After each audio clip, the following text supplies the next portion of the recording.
melanjutkan ya kuliah desain pabrik teknik kimia dan ekonomi ya.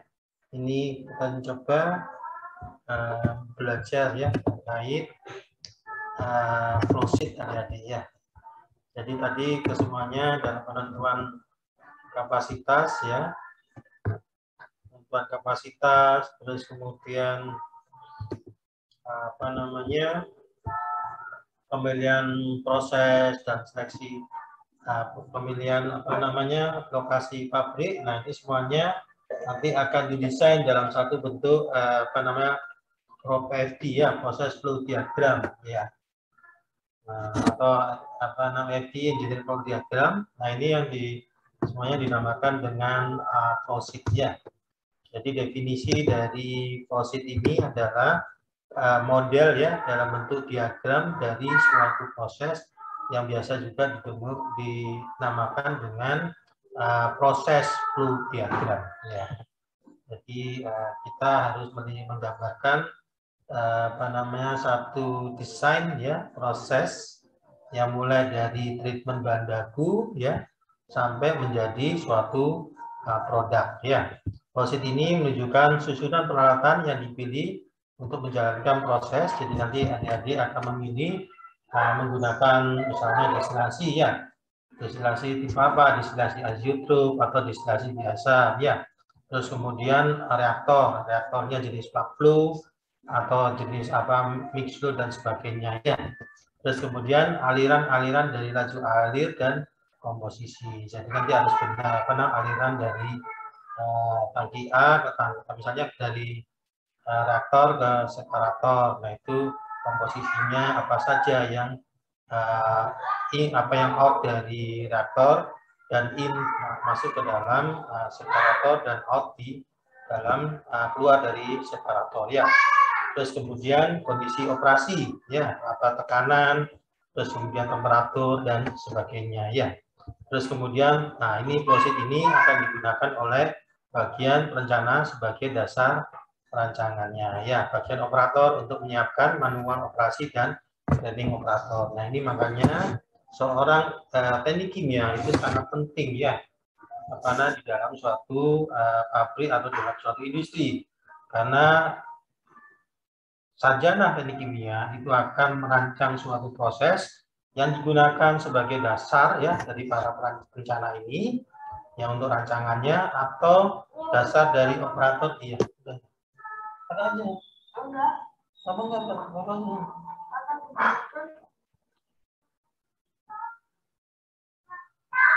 Atau dasar operator untuk menyiapkan manual operasi dan training dari operator. Ini bukan operator, ini maksudnya supervisor ya. Jadi untuk training operator yang baru ya.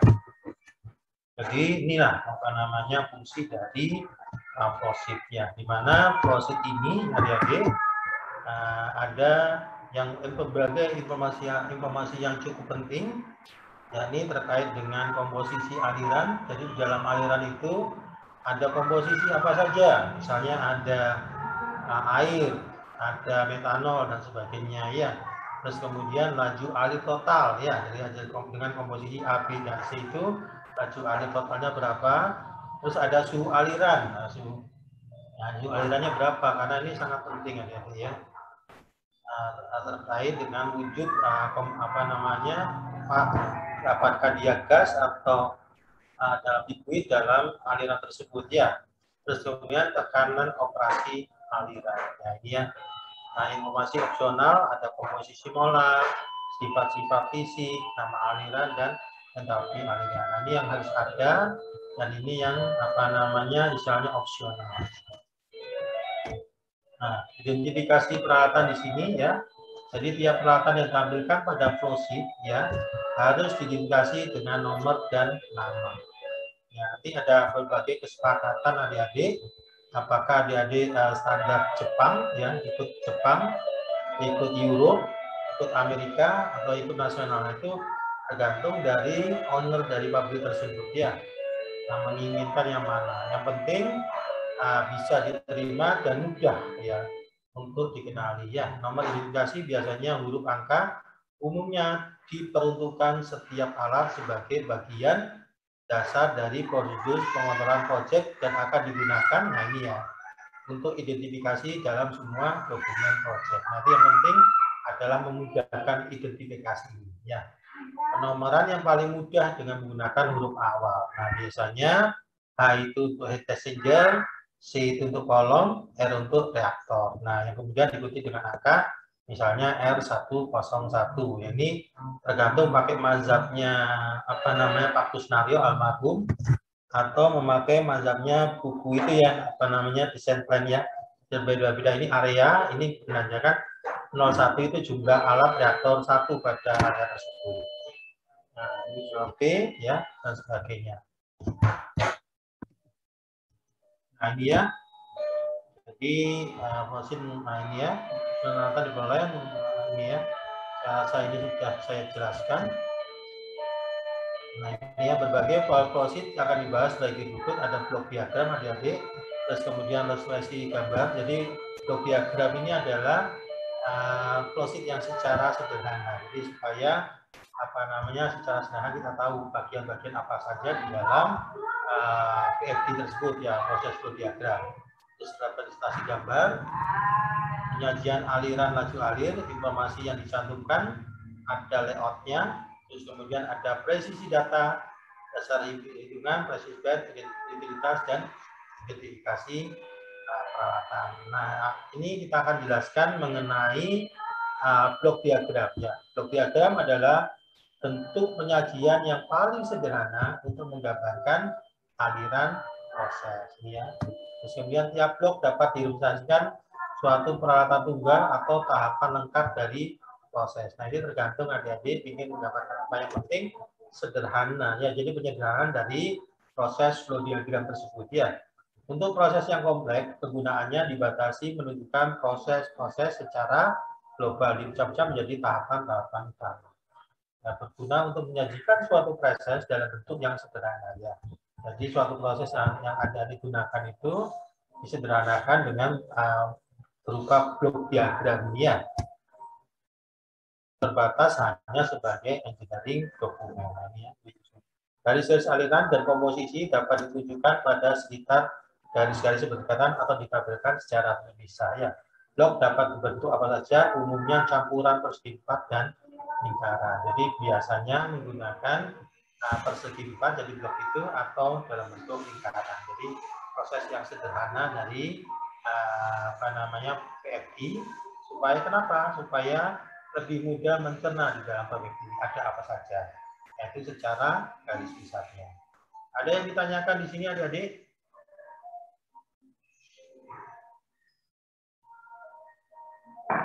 Suara saya jelas adik-adik? Jelas, Pak. Oke.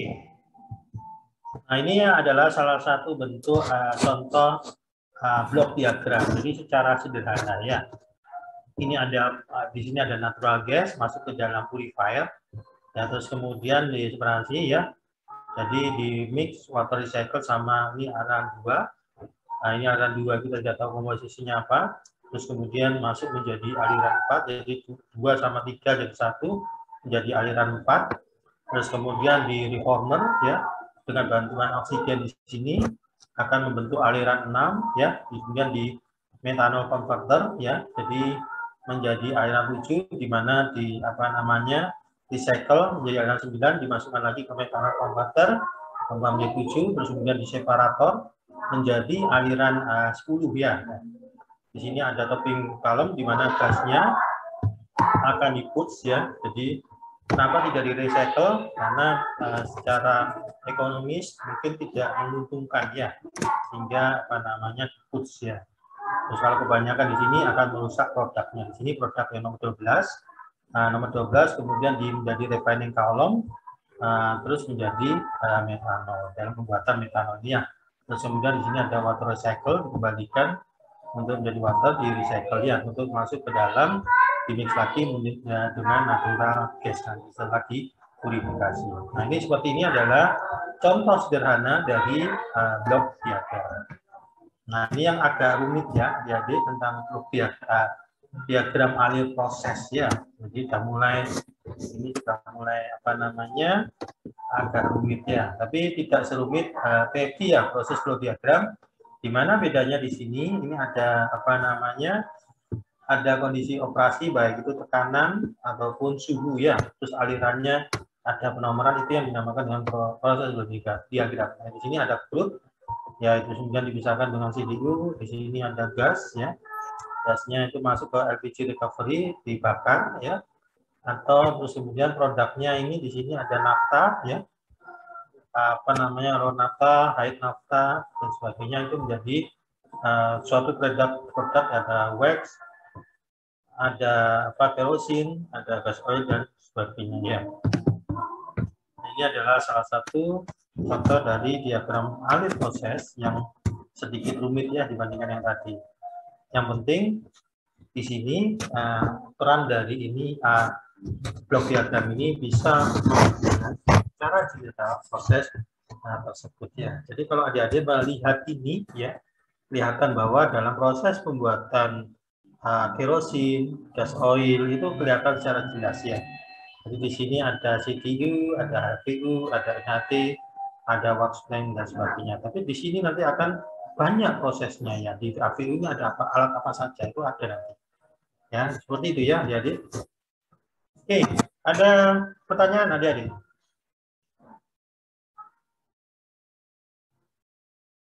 Kalau nggak ada, berarti saya anggap jelas ya. Mudah-mudahan jelas ya. Nah, ini representasi dari gambar ya.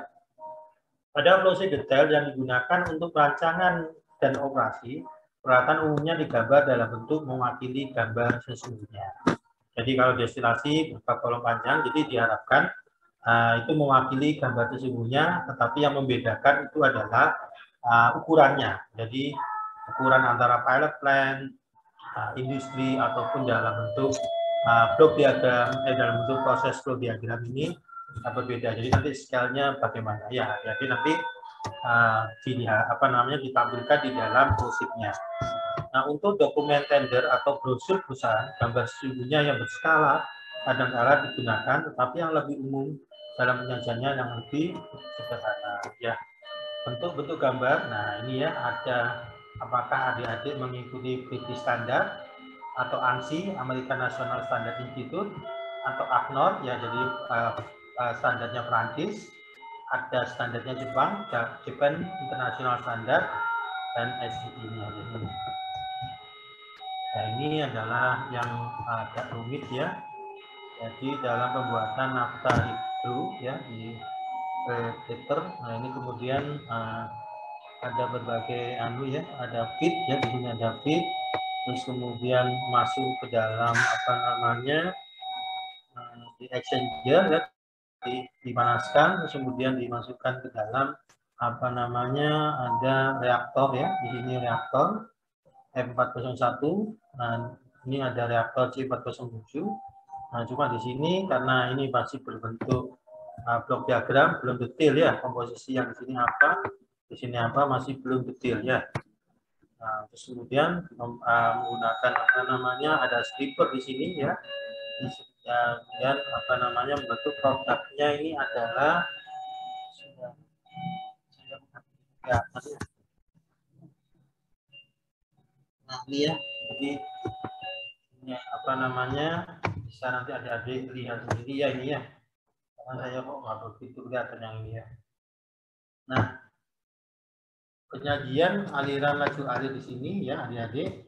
Jadi di sini ada metode yang sederhana untuk proses yang sederhana dengan jumlah peralatan yang relatif sedikit ya. Data ditampilkan sepanjang garis-garis aliran ini ya. Terus kemudian metode yang lebih baik adalah dengan memberi nomor aliran. Jadi nanti di dalam apa namanya keluar yang in satu alat A dan alat B itu ada nomornya. Ya, kemudian data ditampilkan di bawah flowsheet. Nah, ini ada dalam proses flow diagram itu apa namanya ada penampilan di bawahnya. Jadi supaya komposisinya itu apa saja bisa kelihatan ya. Nah, ini biasanya digunakan oleh desainer profesional ya. Nah, ini adalah contoh penyajian aliran yang sederhana ya. Jadi di sini ada apa namanya pembuatan apa ini ya? Jadi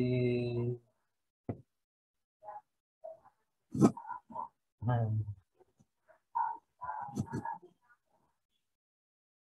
ini udah jadi buatan apa ini nggak jelas. Yang penting di sini apa namanya, ini alirannya juga tidak ada ya, katanya ngomongnya ada alirannya.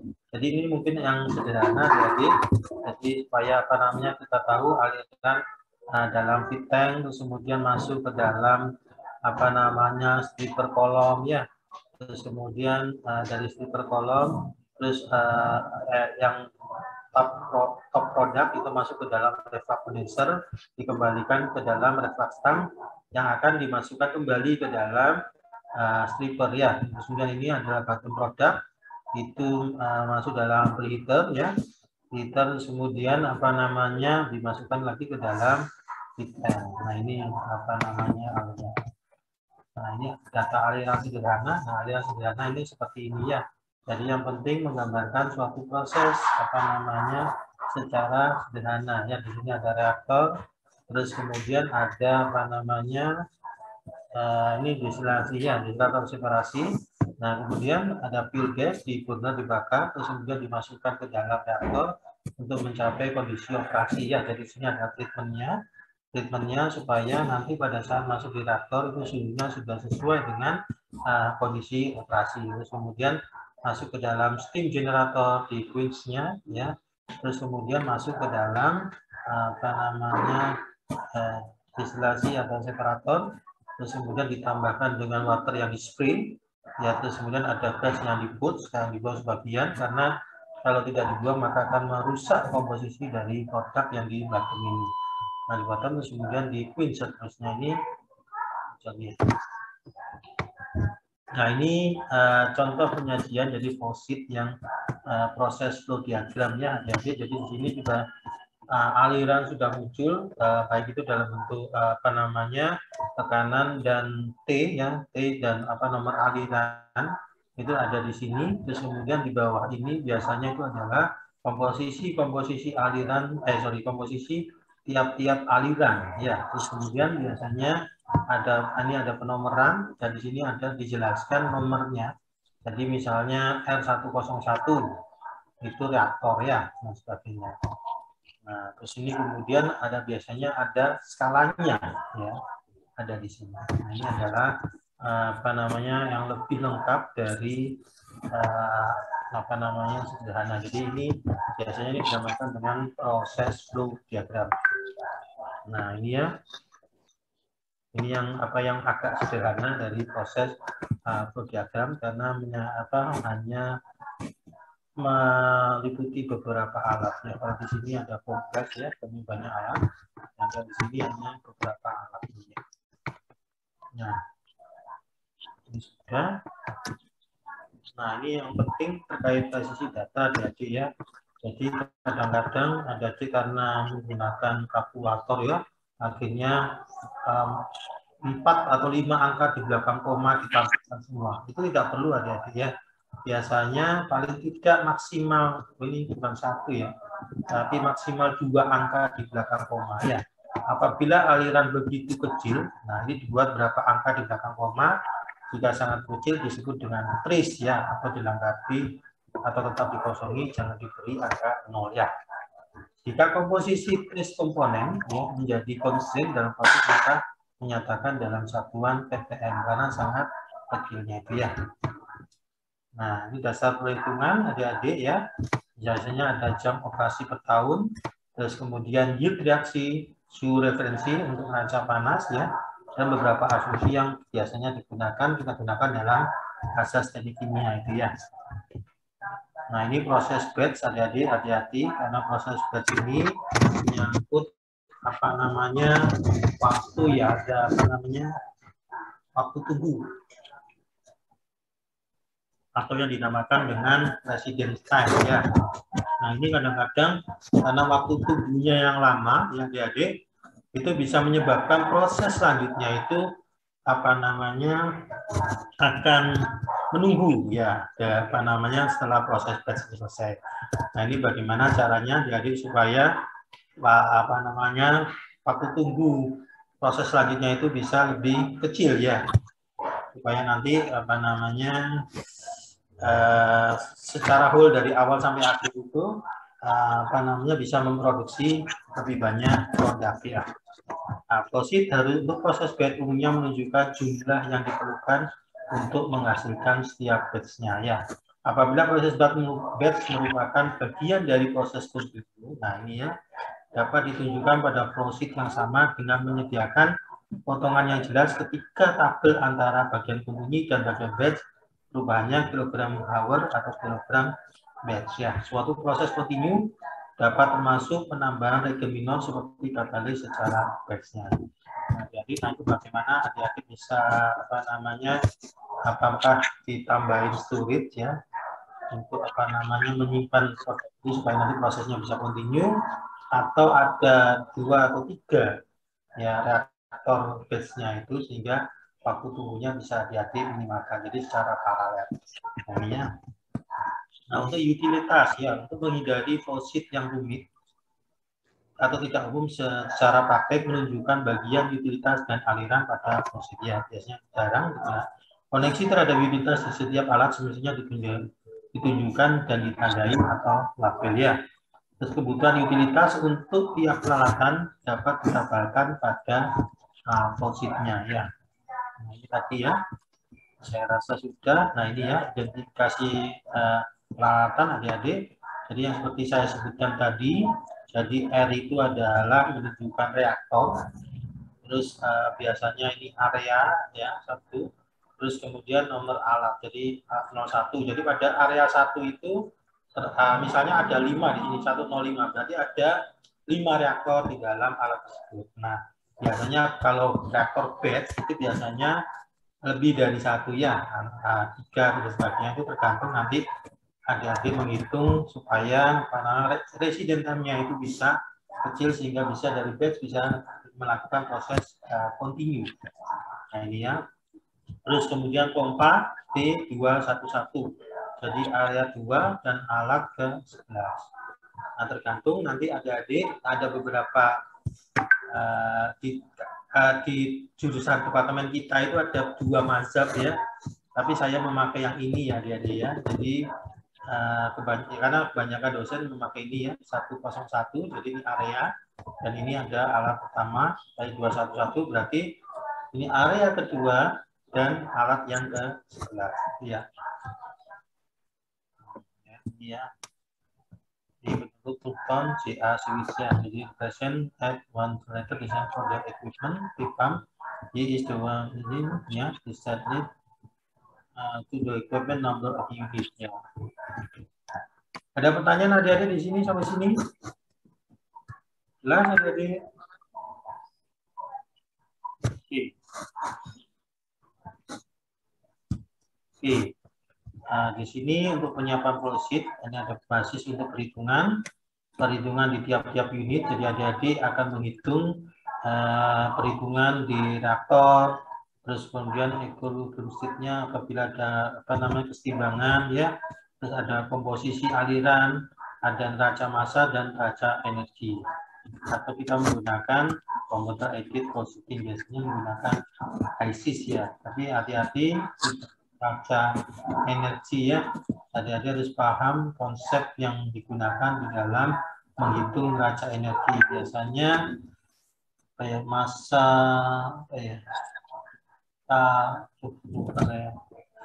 energi pembentukan ya, itu tidak dihitung di dalam ISIS, betul ya adik-adik? Yang biasa menggunakan ISIS, yang sudah jalan pabriknya siapa nih? Udah mengerjakan pabrik siapa adik? Ada yang sudah mengerjakan pabrik? Halo adik-adik. Sedang, Pak. Ya, sudah sampai menghitung neraca energi, Pak? Belum, masih itu apa pembenaran bab 2. Baru mau masuk perhitungan neraca. Nanti ada yang pakai ISIS, hati-hati ya. Kalau diuji oleh siapa namanya Yuli, Buduni, Pak Arif ya, biasanya akan ditanyakan ke dalam konsep. Jadi kadang-kadang ISIS itu tidak apa namanya menambahkan energi apa kalau pembentukan ya, lupa saya. Jadi dia langsung, nah itu pahami ya. Jadi untuk neraca energi bagaimana cara perhitungannya? Ada yang kalau apabila terjadi yang satu fase ya tanpa perubahan fase dan sebagainya kan itu ada apa delta H-nya ya. Betul seperti itu adik-adik? Neraca energi adik-adik masih ingatkah? Jangan dulu lupa apa namanya dulu tidak bisa sekarang lupa ya adik-adik. Masih ingat adik-adik? Halo. Yang ada keseimbangan itu yang apa? Kalau panas laten, halo. Panas laten, terus kemudian panas pembentukan. Masih ingat adik-adik? Persamaan panas pembentukan apa? Delta H sama dengan apa deh? Yang tanpa ada perubahan fase. Halo adik-adik. Halo. Panas sensibel. Apa itu? Yang ada perubahan suhunya, tapi ketika dia tidak mengalami perubahan suhu, dia memakai panas laten. Nah, oke, ya itu ya. HISIS ada itu enggak? Menghitung itu enggak? Saya terus terang nggak pernah menggunakan HISIS.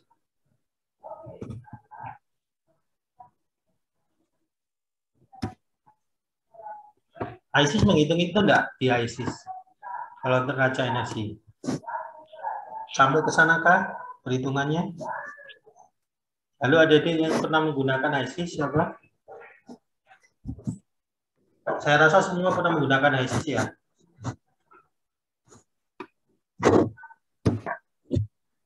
Halo adik-adik, saya tanya untuk HISIS, adakah memperhitungkan panas laten dan panas sensibel? Halo adik-adik?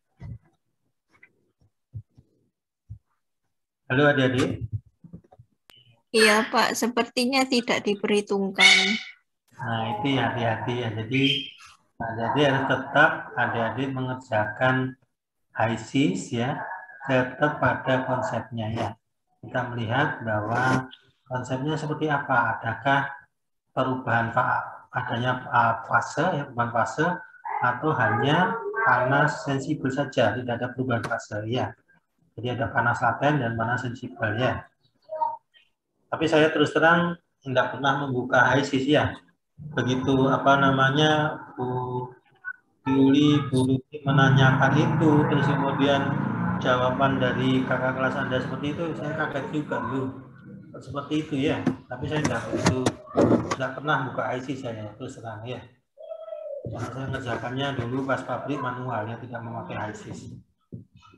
Oke, nah di sini ada penyiapan flowsheet ya, jadi aliran dan komposisi dihitung dari neraca massa ya, dan digabungkan dengan persamaan desain dari proses dan equipment desain konsennya. Jadi ada desain dan prosesnya itu seperti apa? Itu adik-adik menghitung neraca massanya, baik itu neraca massa total maupun neraca massa apa namanya? Yang komposisi apa sih? Total sama neraca massa bagian atau apa ya, lupa saya. Jadi nah itu yang Anda gunakan untuk melihat komposisi di tiap-tiap aliran ya. Nah ini ada dua macam desain constraint ya adik-adik, jadi harus perhatikan external constraint dan internal constraint ya. Tidak dapat, nah jadi eksternal ini tidak dapat dikendalikan secara langsung oleh perancang. Nah ini misalnya spesifikasi produk, pertimbangan safety dan batasan air limbah. Nah karena spesifikasi produk itu diinginkan oleh owner ya, jadi adik-adik harus menuju ke sana, jadi tidak bisa diubah ya. Misalnya untuk pembuatan biodiesel ya, kadar trigliserid itu harus 98%. Nah, adik-adik tidak bisa merubah itu. Itu adalah sudah spesifikasi produk, atau kadar free fatty acid-nya kurang dari 1%. Nah, itu tidak bisa dirubah. Nah, adik-adik yang merubah desainnya supaya sesuai dengan spesifikasi produk tersebut. Bagaimana caranya? Ya, terus kemudian pertimbangan safety ya. Jadi supaya aman, maka temperatur operasi yang digunakan itu misalnya di bawah 100 ya. Atau tekanannya harus memakai tekanan 1 atm. Karena kalau lebih dari 1 atm, akan membahayakan safety. Nah, itu adik-adik harus tidak mengindahkan itu ya, harus disesuaikan supaya tekanan operasi di semua alat yang digunakan itu harus 1 atm, misalnya untuk pertimbangan safety ya. Terus kemudian di sini ada batasan air limbah. Nah ini adik-adik ya. Jadi adik-adik misalnya dituding pencemaran lingkungan apabila kadar dari asamnya, misalnya digunakan proses asam yang dibuang itu harus kurang dari 10%. Nah, adik-adik mau nggak mau itu harus mendesain proses supaya kadar asamnya kurang dari 10%. Karena kalau lebih dari 10%, adik-adik dianggap mencemari lingkungan dan itu sangat berbahaya ya. Jadi bisa kena atau kena pidana ya terkait ini ya. Terus kemudian internal constraint ya ditentukan oleh karakteristik proses dan fungsi rata, misalnya konversi atau yield reaktor. Nah ini adik-adik konversinya berapa? Ini adik-adik tahu kasus yang pabrik gula ya. Pabrik gula itu kan alatnya lama ya, sehingga konversinya harus 70 maksimal 70%. Dan mau nggak mau ini adalah internal constraint dari alat yang adik-adik gunakan. Terus keseimbangan raca energi, keterbatasan alat secara umum ya. Flowsheet biasanya digambar pada tahap awal ya, dan pengembangan proyek. Ya, misalnya preliminary flowsheet akan membantu memperjelas konsep perancang proses. Preliminary flowsheet itu jelas akan memperjelas ini ya, dan berfungsi sebagai dasar diskusi dengan anggota tim yang lain supaya nanti proses yang akan di-develop itu visible secara teknis, visible secara ekonomi, dan visible secara lingkungan ya. Terus pengembangan flowsheet selanjutnya digambar sebelum pengerjaan detail desain dari peralatan yang tergantung pada kompleksitas proses dan informasi yang tersedia. Ini ya.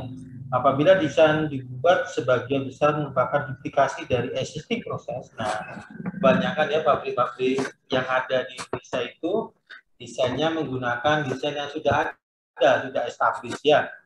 Nah, ini ya, walaupun mungkin kapasitasnya berbeda, untuk kerja peralatan telah diketahui dan aliran pada komputer dapat dihitung ya. Sedangkan untuk proses yang baru atau modifikasi besar dari existing proses hanya mungkin menghitung berapa aliran secara independen terhadap pertimbangan desain ya. Sedangkan aliran dan komposisi yang lain akan tergantung pada desain dan unjuk kerja peralatan. Jadi cuma hanya menambahkan saja ya.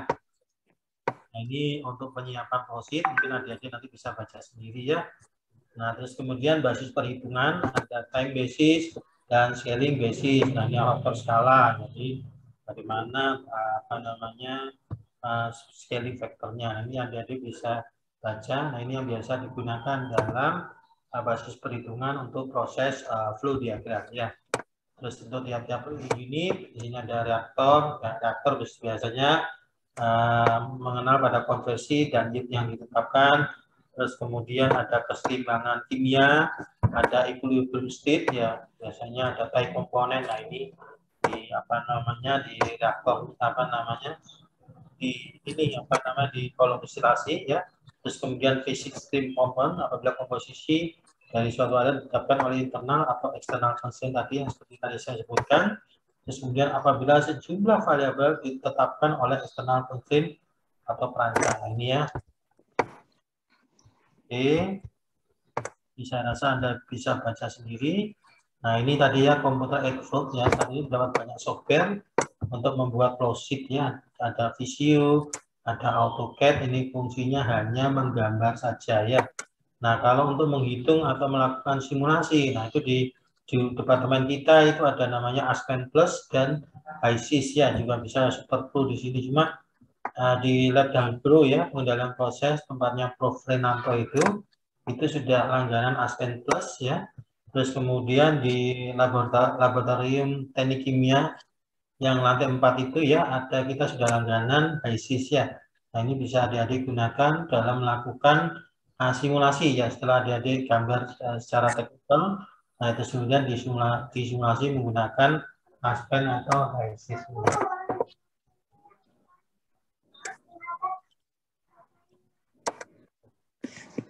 Nah, ini contohnya ya. Jadi adik-adik setelah menggambar dengan Visio ya, ini adalah flowsheet-nya, gambar flowsheet dengan mencantumkan beberapa alat. Terus kemudian di sini adalah komposisi tiap-tiap aliran, ya, aliran 1, aliran 2, aliran 3 dan sebagainya ya. Terus kemudian digunakan dengan HISIS ya. Nah, ini adalah apa namanya penjelasannya. Nah, jadi bisa baca sendiri ya. Oke. Nah, ini disimulasikan ya. Jadi dari masuk fit nanti adik-adik atur di sini apa namanya tekanan operasi, terus kemudian temperatur operasi dan sebagainya, aliran, komposisi aliran.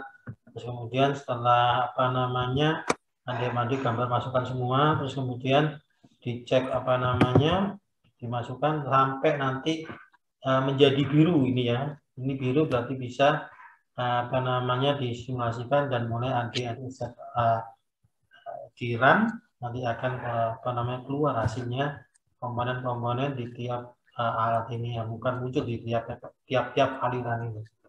Nah, ini ya. Ini ya interface dari PFD-nya. Jadi kita bisa melihat apa nih alat-alat di sini, ini pompa dan sebagainya. Bisa kita pilih dan kita drag masukkan ke sini untuk digambar PFD-nya di dalam ISIS, kemudian dilakukan run gitu ya. Mungkin adik-adik lebih paham ya terkait ini ya. Terus ini contoh-contoh apa namanya dalam pengisian kondisi operasi ya, ada vector fraction, temperatur, pressure dan sebagainya ya. Nah, ini unit operation-nya ada cooler, heater, air cooler, pump dan sebagainya nih ya. Jadi adik-adik bisa lihat di sini. Nah, itu adik-adik akan pilih kalau menggunakan reaktor itu ada gambarnya ya.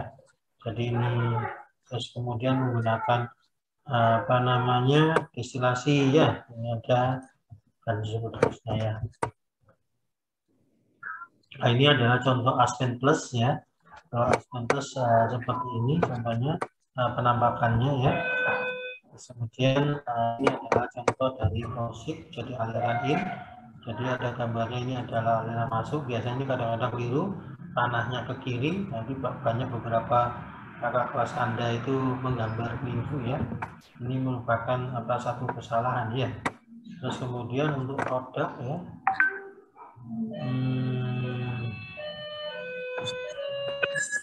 Produknya itu nggak ada ya.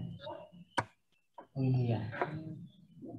Ini dalam bentuk ini ya. Terus kemudian yang hati-hati di sini adik-adik kadang-kadang gambarnya heater atau pump itu hampir setara dengan reaktor. Nah, seperti ini ya.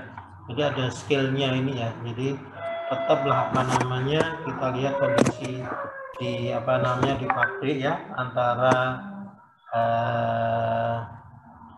reaktor dengan pompa itu 1:berapa. Nah, itu adik-adik harus melihat karena adik-adik sudah pernah studi ekskursi ya, sudah pernah kerja praktek. Nah, itu adik-adik terapkan ya di sini ya. Jadi ukurannya itu ya jangan sampai beda antara ukuran reaktor dengan ukuran kondenser, pompa, heater itu hampir sama ya. Nah, ini contoh di dalam unit hidrolisis ya. Jadi ada M110 terus M120 ya. Ini menggunakan yang mazhab yang berbeda loh ya dengan yang saya tadinya. Jadi monggo adik-adik pilih memakai mazhab yang mana ya. Jadi di sini area 1. Nah, masa di sini ada 10 nggak mungkin ya karena ini yang berbeda ya. Jadi di sini ada untuk aliran hidrolisis di area 1 ya. Ini digambarkan, ini ada kon ya, start, ini aliran dari konnya jagung, start jagung. Kemudian di sini biasanya digambarkan ini adalah aliran steamnya ya. Nah, ini terus kemudian untuk unit sakarifikasi, ini ada berarti M210, ada reaktor ya, di sini reaktor 220. Terus kemudian ini 230 ya, F ya. Nanti ada dijelaskan F230 itu artinya apa, F220 ya. Nah, ini untuk unit verifikasi ya. Jadi ini menggunakan, ini ada unit 1, unit 2, unit 2 untuk unit verifikasi ya. Ada unit 4 untuk isomerasi ya. Unit purifikasi 2 ya. Terus unit enriching ya ini ya, jadi memperkaya ya kandungannya. Nah, itu adalah salah satu dalam pembuatan flowsheet adik-adik ya. Jadi di sini apa namanya, yang penting adik-adik jelaskan ya, ini biasanya ditebalkan, ini adalah aliran utama ya. Aliran utama di sini adalah berarti menggambarkan aliran 21 ini aliran 21 pada tekanan 1 atm dan temperatur 50 ini ya. Ya, ini aliran 21, terus kemudian masuk ini ada aliran 22 pada tekanan 1 atm dan temperatur 50 derajat ya. Di dalam M630 ini, terus kemudian menjadi aliran 30 ini ada tekanan 1 atm dan temperatur 23 ya. Sorry. Ini gambarnya anu ya, agak aneh ya.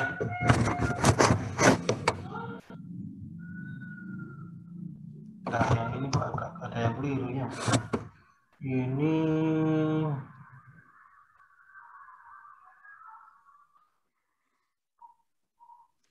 harus melihat ininya ya. Kadang-kadang apa namanya, mahasiswa ini gambarnya alirannya itu ini apa namanya agak keliru ya, aliran sama temperatur.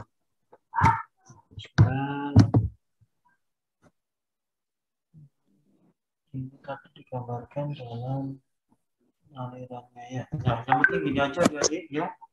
Jadi apa namanya, di sini ada dari aliran ini ada tekanan ya, terus kemudian nomor aliran dan temperatur adik-adik ya. Jadi adik-adik harus melihat keliru ya dalam apa namanya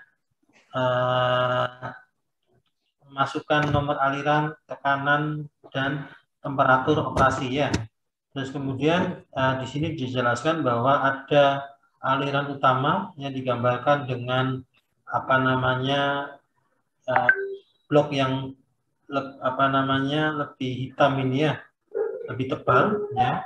Terus kemudian ini berarti menggambarkan dia ini adalah aliran utama. Terus kemudian di sini steam itu ada yang warna merah, biru, warna biru ini biasanya menggambarkan cooling water ya.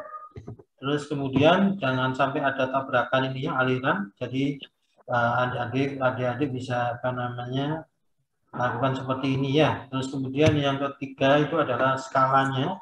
Jadi adik harus perhatikan bahwa skala dalam reaktor ya, reaktor ini reaktor fermentasi dengan pompa itu adik-adik harus perhatikan apakah ini wajar atau tidak. Kadang-kadang hampir sama ya menggambarkan ukurannya. Nah, seperti itu yang adik-adik harus lihat ya. Terus nomor aliran ini jangan sampai kebalik ya. Nah, ini yang kadang-kadang yang membingungkan ya. Oke. Ada pertanyaan adik-adik sampai sini? Jelas kan?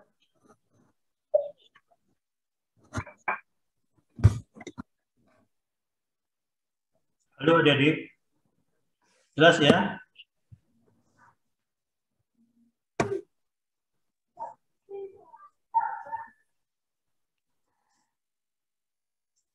Jelas kan? Iya, Mas.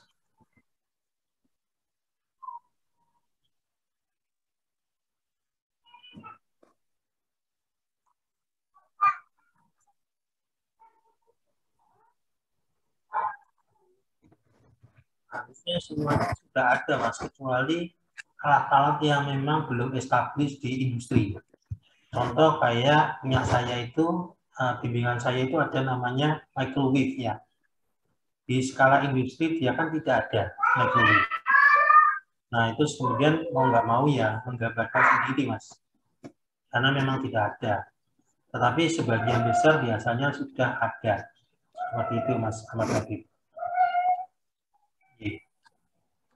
Itu akan membingungkan kalau misalnya belum ada ya, karena akhirnya harus paham. Misalnya kayak microwave itu fungsinya untuk apa? Kalau misalnya tempat terjadinya reaksi, jadi dalam microwave itu mereaksikan, maka dia hampir sama dengan reaktor, tetapi nanti kita ubah apa namanya gambarnya sedikit seperti gambar microwave seperti itu.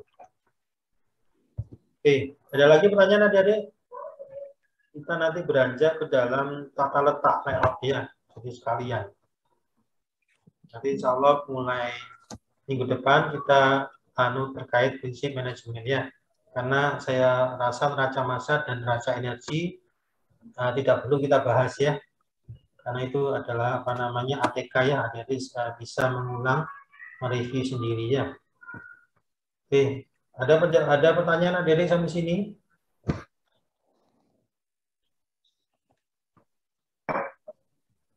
Jelaskan adik-adik?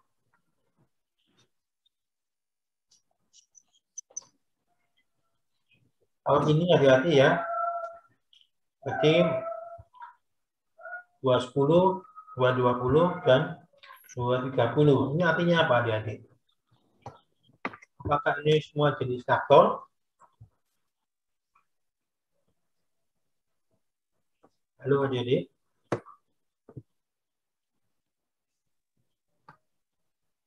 Halo adik-adik. Halo, Pak. Iya. Apa artinya ini? Kalau nggak salah itu yang pertama itu NISA di unit doan nomor 10. Kalau nggak salah yang pertama yang M210 itu jadi artinya MISA yang 10 di unit 2, Pak. Apa MISA? Ya, M-nya MISA. Oke. Ya, M-nya MISA. Jadi 2 itu di unit 2, 10 itunya yang nomor 10. Jadi 210 itu artinya adalah alat utama ya. Ya, alat utama. Jadi alat utama yang pertama di area 2. Area 2. Terus alat utama kedua di area 2 itu yang R itu. Ya, terus F230 itu alat utama 3 di area 2 ya. Itu berarti bukan menyatakan jumlah di situ. Nah, terus artinya L211, L221, L231 ini artinya apa?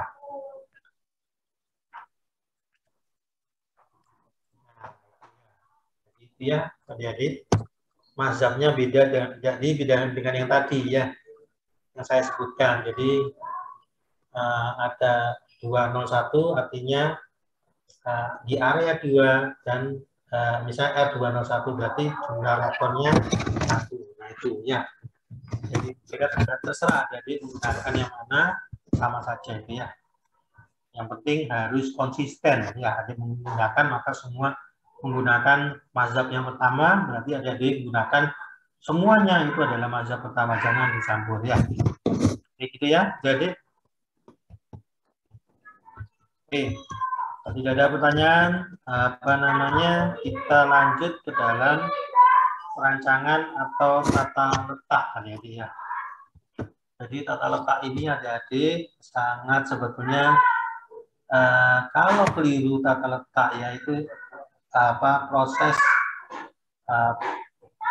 produksi dari pabrik itu tidak efektif dan tidak efisien. Nah, kalau tidak efektif dan tidak efisien maka nanti yield yang dihasilkan itu tidak optimal. Nah, terus kemudian cost produksinya juga akan meningkat ya adik-adik.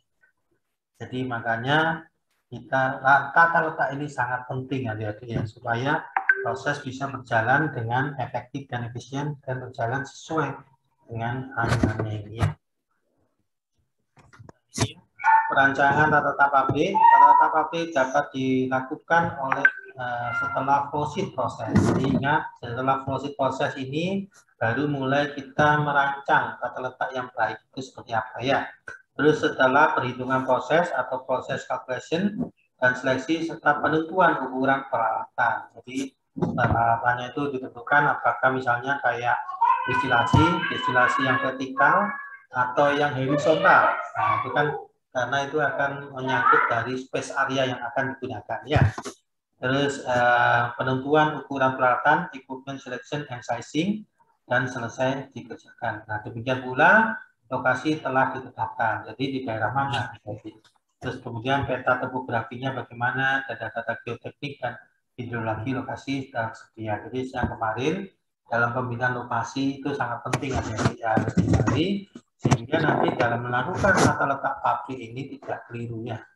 Jadi nanti alat-alat peralatan yang sangat berat ya ternyata diletakkan pada daerah yang tanahnya gerak. Nah, ini sangat berbahaya.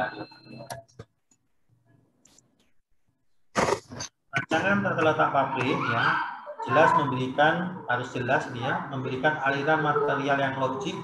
Jadi secara ini logik, jadi kemana-kemananya itu logik ya, efisien. Nah, jadi seperti saya sebutkan dan memberikan kenyamanan lingkungan kerja. Jadi bayangkan ya, kalau ada tempat istilahnya operator ya dengan tempat plannya itu kalau terlalu jauh ya, itu jelas nggak nyaman adik-adik ya. Bayangkan untuk istirahat operator harus menempuh perjalanan misalnya 30 menit ya ke tempat istirahatnya. Nah, itu jelas tidak nyaman. Terus kemudian yang kedua ya jelas yang meminimalkan biaya untuk proses transportasi. Ya bagaimana jadi setiap proses itu proses perjalanannya itu istilahnya tidak saling silang ya. Jadi seperti tadi bahwa kantor ada di depan, terus kemudian atau ruang peristirahatan atau gudang ya ada di depan, terus kemudian prosesnya ada di belakang. Itu jaraknya sekitar 50 misalnya sekitar 5 kilo sampai 10 kilo. Nah, ini jelas akan memakan biaya untuk ongkos transportasi ya. Mau tidak mau harus mengantar pulang pergi. Nah, itu pemborosan. Nah, bagaimana caranya supaya melakukan tata letak ini yang benar-benar efektif dan efisien ya. Terus kemudian memudahkan proses operasi ya, dan maintenance atau perawatan. Nah, ini sangat perlu adik-adik ya. Jadi adik-adik supaya nanti prosesnya itu bisa berjalan smooth ya. Jadi tidak saling silang. Jadi harus ini balik sini balik lagi. Bagaimana caranya? Nanti kita lihat gambar lebih enak mudah ya. Terus kemudian maintenance. Nah, jadi dari tempat dan tempat maintenance ini tidak terlalu jauh ya. Terus memberikan kemudahan dalam proses supervisi. Nah, ini ya, yang saya sebutkan tadi. Jadi tempat istirahatnya operator ya itu jangan terlalu jauh dengan plan ya. Karena ini akan memudahkan ya, kalau dekat ini kan memudahkan untuk melakukan supervisi ya. Terus melindungi kesehatan dan keselamatan atau safety pekerja. Ya, jangan sampai nanti tempat istirahat itu berdampingan dengan limbah ya, limbah pabrik yang baunya minta ampun ya. Nah, itu jangan sampai ya, karena tidak mau nanti kesehatan dan keselamatan dari pekerja itu akan terganggu ya apabila terganggu ya. Terus kemudian memaksimalkan keamanan atau security pabrik ya, jangan sampai nanti alat-alat yang mahal itu ya itu sekali dicuri oleh orang luar ya, karena tidak teraman ya. Kemudian memberikan ruang untuk perluasan atau ekspansi pabrik. Kalau nggak mau ya adik-adik harus menempatkan atau sepertiganya dari luas pabrik itu untuk ekspansi. Nah, apabila nanti ada perubahan teknologi ya, perubahan teknologi yang mengakibatkan perusahaan tersebut harus mau tidak mau harus mengikuti teknologi terbaru. Karena kenapa kalau tidak mengikuti teknologi terbaru maka bisa tidak menghasilkan produk yang ketinggalan zaman atau misalnya tidak ekonomis ya, sehingga kalah bersaing dengan produk-produk yang ada di pasaran ya. Nah, ini rancangan tata letak pabrik minimalkan biaya untuk proses transportasi. Ini yang sangat penting adik-adik ya. Tempat penyimpanan konsentrat, reduktor, dan reagen-reagen diusahakan sedekat mungkin dengan tempat penyimpanan material tersebut. Nah, ini ya, supaya apa, ongkos transportasinya bisa minimal ya. Nah, ini tempat penyimpanan konsentrat itu diberdekatkan dengan tempat penyimpanan material-material tersebut ya. Terus kemudian memberikan akses keluar masuk yang baik ya terhadap semua tempat penyimpanan material. Jadi aksesnya itu gampang ya. Terus transportasi selari ya, bila memungkinkan dibantu dengan mekanisme gravitasi atau apa namanya belt conveyor ya. Nah, belt conveyor itu kadang-kadang tidak memakai listrik ya, tapi memakai memanfaatkan efek gravitasi. Nah, itu ada untuk mengurangi kebutuhan energi dari pompanya ya. Terus kemudian minimalkan jumlah belt conveyor yang digunakan dengan rute yang paling efisien sesuai dengan perhitungan. Jadi kalau semakin banyak belt conveyor apabila menggunakan energi listrik maka otomatis bisa mempertinggi dari cost production. Maka bagaimana kita mendesain suatu proses itu dengan meminimalkan jumlah belt conveyor yang memakai mengkonsumsi energi. Nah, ini ya. Jadi supaya apa? Biaya untuk proses transportasi ini bisa kita minimalkan. Nah, terus kemudian terkait memudahkan proses operasi dan maintenance pabrik ya. Keseluruhan pada bagian pabrik dirancang secara kompak disertai informasi yang jelas ya mengenai batas-batas antara satu bagian dengan bagian yang lainnya. Terus kemudian memberikan akses yang mudah bagi personel di dalam melakukan sampling. Ya, jadi biasanya kalau di dalam reaktor ya atau di dalam separator atau purification itu kita harus melihat petugas untuk mengambil sampling ya. Nah, itu bagaimana aksesnya itu kita permudah. Jangan sampai nanti harus mengambil sampling aja naik sampai tangga sampai sampai 5 meter ya, itu sangat membahayakan ya.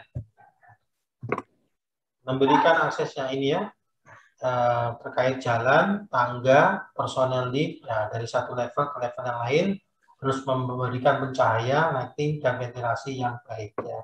Ini selain untuk memudah operasi juga menjaga kesehatan pekerja yang kerja di dalam proses tersebut.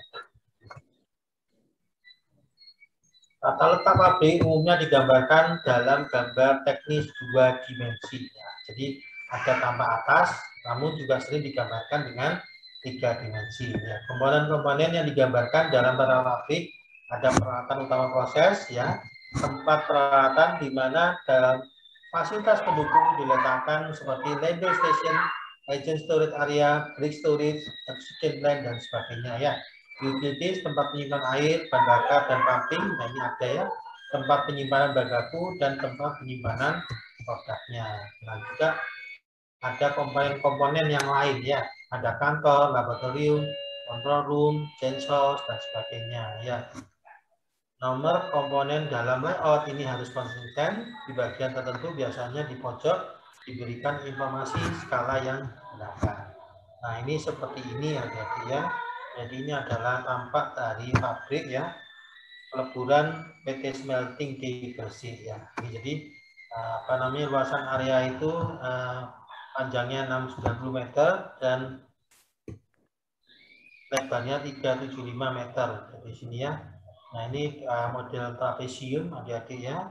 Di sini kita melihat ada konsekretariat, ada WWTP, ada acid plant, ada water reservoir, ada refinery, terus di sini ada proses namanya, ini adalah smelternya, di sini ada oxygen power, ini ada laboratory, dan ini ada office ya. Nah, adik-adik di sini, apakah layout dari pabrik ini sudah sesuai dengan yang kita bicarakan? Ada yang mau menjawab adik-adik? Halo, adik-adik.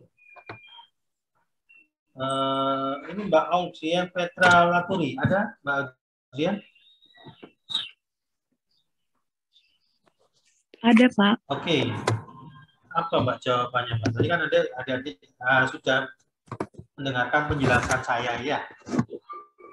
Kira-kira yang kurang dari layout ini apa?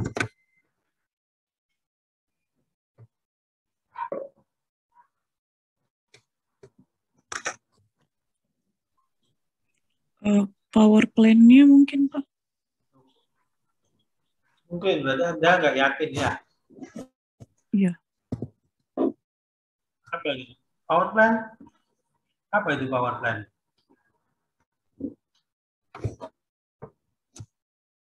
Apa maksud dari power plan, Mbak?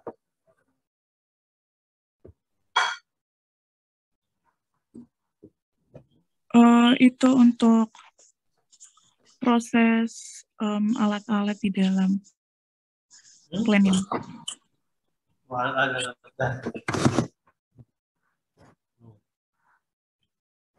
Oke.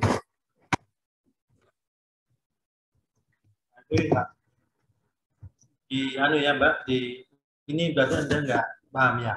Ada peralatan utama proses ya, tempat di mana peralatan operasi mendukung ya, station, regen, utilitiesnya ada, tempat penyimpanan bahan baku dan tempat penyimpanan produk ini ya.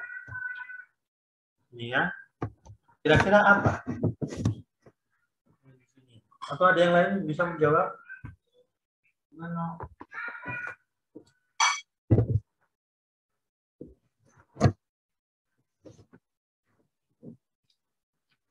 Lagi ya.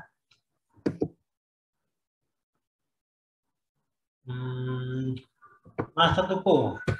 Ada Mas Tuko? Halo Mas Tuko. Halo Mas Tuko. Sudah? Halo Mas Tuko. Kayaknya sudah ya Mas Tuko. Halo Mas Tuko. Halo adik-adik. Mas Tuko nggak ada ya?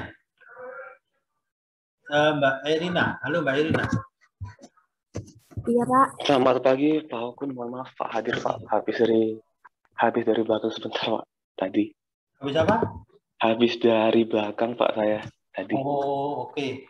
Sorry sebelum Mbak Irina masuk itu kok. Iya Pak. Nah ini ada laptop dari pabrik smelting Gresik ya, yang ya, seperti Pak. tadi saya jelaskan ya. Itu ini mestinya ada kekurangan. Apa kira-kira?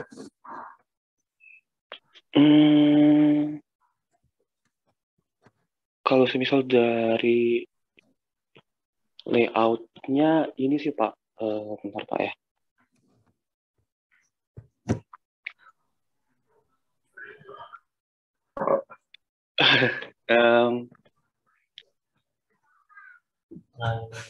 Tapi ini kayaknya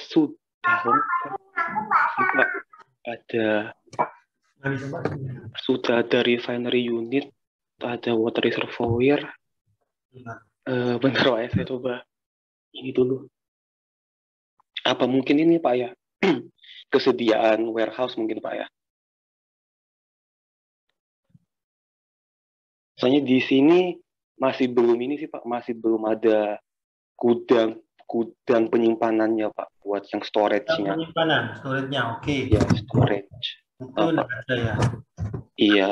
Terus arti dari refinery di sini? Kenapa Pak? Arti dari refinery.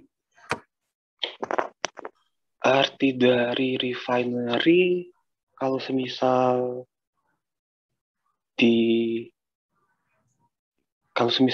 smelting Pak ya, buat yang ini sih pemurnian sih Pak, seharusnya buat yang pemurnian dari ininya, dari yang bahan bakunya Pak. Tempatnya di situ oke kan? Kayaknya kurang tepat Pak. Mungkin Kenapa? Refinery bisa sedikit dijauhkan Pak dari laboratori. Kenapa? Mungkin Loh, bukannya itu harus perlu dicek, Mas. Oh iya Pak ya.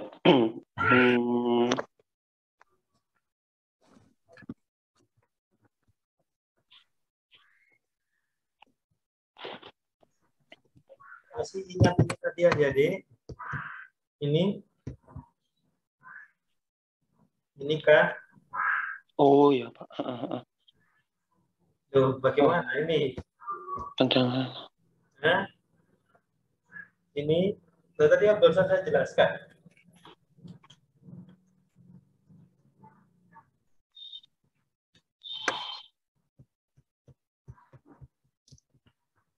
Gimana?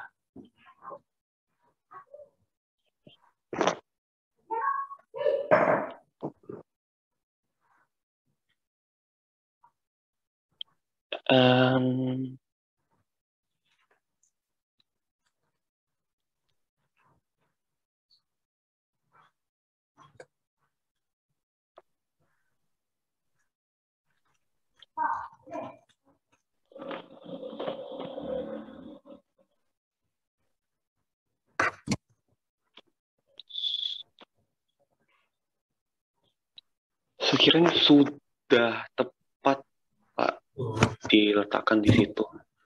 Referensinya sudah tepat berarti ya? Iya Pak.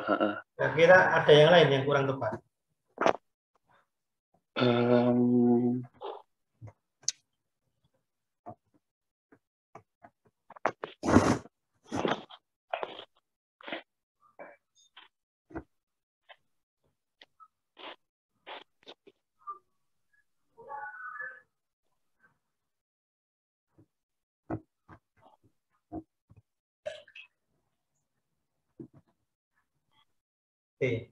Rasanya sudah tepat Pak. Soalnya yang water reservoir juga baiknya diletakkan di dekat dari refinery juga Pak.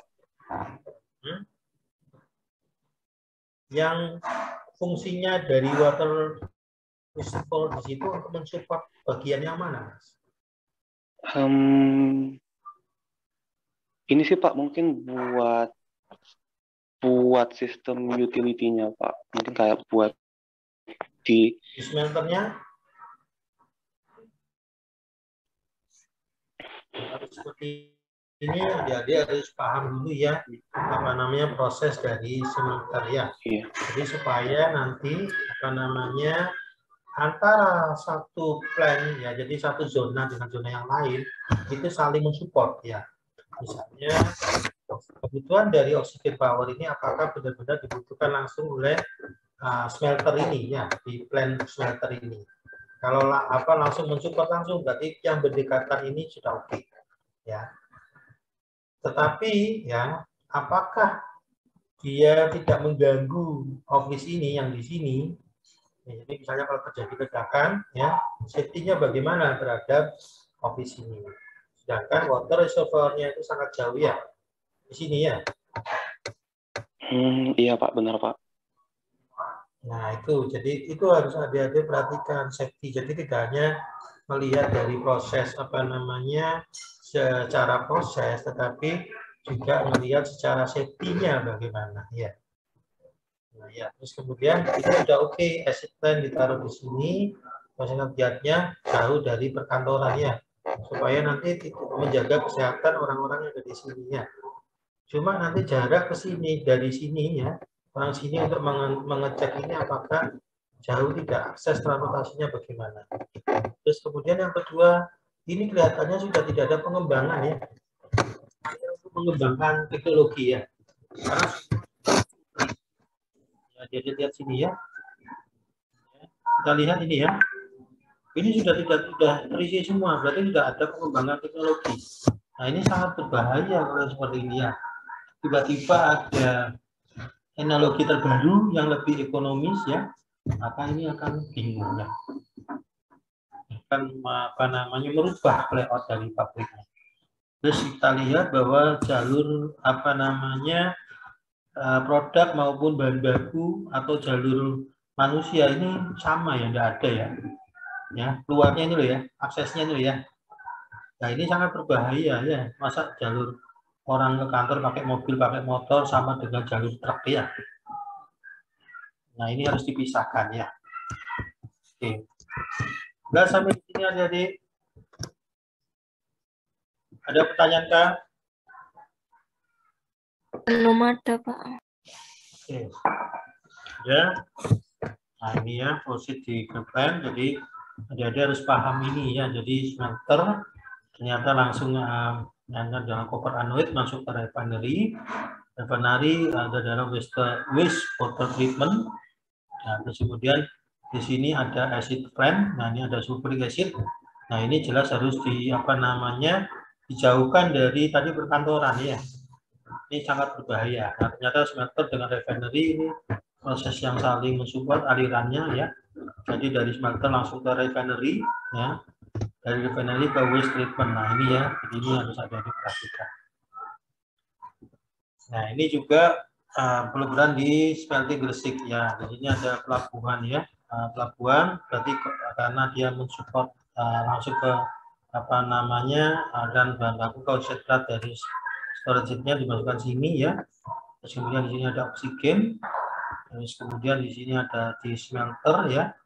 Smelter masuk ke dalam, di sini ada acid plant-nya. Nah, ini untuk sulfuric acid, jadi untuk ada asamnya. Terus kemudian ini di smelter, ini ada copper slag-nya, itu dijual juga. Terus kemudian ada refinery, di sini ada copper cathode ya, cathode-nya di anode sama gibson. Nah, ini semua dijual ya. Nah, ini ya. Nah, begini ini juga dalam manajemen operasi. Jadi aliran-aliran ini harus urut sesuai dengan proses ya. Jadi untuk mensupport prosesnya baik ini dalam slime treatment plan, terus ada thermium recovery plan, di sini ada control room ya, ada 910, terus ada electrolyte circulation pavement. Nah, ini semua ini harus diatur sedemikian rupa supaya proses itu bisa continue dan tidak harus bolak-balik ya. Nah, pengawasannya itu juga lebih mudah terawasinya. Itu bagaimana kita mengatur mendesain layoutnya seperti ini ya. Ini contoh layout dari pengolahan emas ya. Nah, ini ya, jadi dibuat kemana? Jadi bagaimana tadi? Yang penting tadi kuncinya adalah tadi ya, ini semua ini adalah yang hati-hati pegang ya. Ini ya. Ini yang hati-hati pegang itu adalah ini ya. Jadi jelas memberikan aliran material yang logik, efisien, dan memberikan kenyamanan lingkungan kerja, terus meminimalkan biaya untuk proses transportasi, memudahkan proses operasi dan maintenance ya. Jadi bagaimana supaya operasi ini mudah ya, lancar ya, prosesnya logik ya, terus maintenance-nya gampang ya, terus memberikan kemudahan dalam proses provisi, melindungi kesehatan dan keselamatan, dan memaksimalkan keamanan atau security, terutama di daerah-daerah yang rawan ya, dan memberikan ruang untuk luasan ekspansi pabrik ya. Saya rasa itu adik-adik ada pertanyaan sebelum saya akhiri adik-adik? Jelas? Jelaskah adik-adik? Halo? Jelas? Halo adik-adik? Jelas, Pak. Nah, oke, kalau sudah jelas, saya akhiri ya. Nanti tidak ada pertanyaan, saya akhiri. Terima kasih atas perhatiannya. Saya ucapkan Assalamualaikum warahmatullahi wabarakatuh. Selamat pagi adik-adik. Waalaikumsalam, Pak. Waalaikumsalam warahmatullahi wabarakatuh. Terima kasih.